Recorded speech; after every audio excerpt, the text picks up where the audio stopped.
Voici un chiffre brutal pour commencer. Environ 300 milliards de dollars. Des réserves de change de la Russie ont été gelées. Après l'invasion à grande échelle de l'Ukraine. C'est le chiffre clé. Il a donné le ton à tout ce qui a suivi. Je veux parler de l'ego.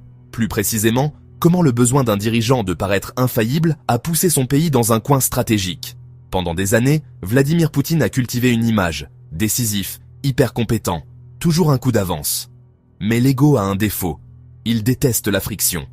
Il filtre les mauvaises nouvelles, punit la dissidence et récompense les gens qui disent oui. Quand vous dirigez une superpuissance nucléaire de cette façon, de petites erreurs de jugement se transforment en dilemmes nationaux. Cartographions les principaux points de pression. Premièrement, la guerre et l'économie. Les sanctions n'ont pas fait s'effondrer la Russie du jour au lendemain, mais elles ont recablé la machine. Le pétrole se vend toujours, mais avec des rabais et des réacheminements coûteux. Les importations sont devenues un labyrinthe, avec des canaux parallèles pour les puces et les pièces. La croissance repose désormais sur les dépenses de guerre, chars, obus, salaires des troupes mobilisées. Ce n'est pas un investissement sain, c'est un tapis roulant. Dès que le budget se relâche, l'élan s'estompe. Deuxièmement, les gens. Des centaines de milliers de Russes qualifiés ont quitté le pays après l'invasion et les vagues de mobilisation, selon de multiples estimations indépendantes. C'est une fuite des cerveaux qui se fait sentir pendant des années. Moins d'ingénieurs, moins d'entrepreneurs, moins d'enseignants. L'ego dit qu'ils sont remplaçables. La réalité dit que non, pas rapidement et pas sans coup.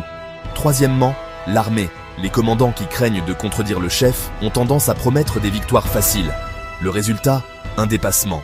La logistique s'est tendue, l'attrition a augmenté et une guerre censée durer des jours s'est transformée en années.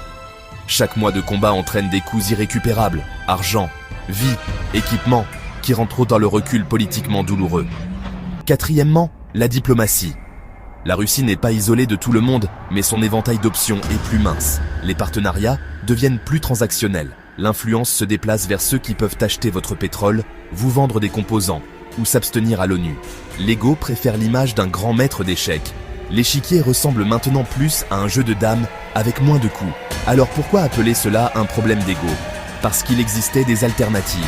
Un dirigeant moins allergique aux mauvaises nouvelles aurait pu tester des hypothèses.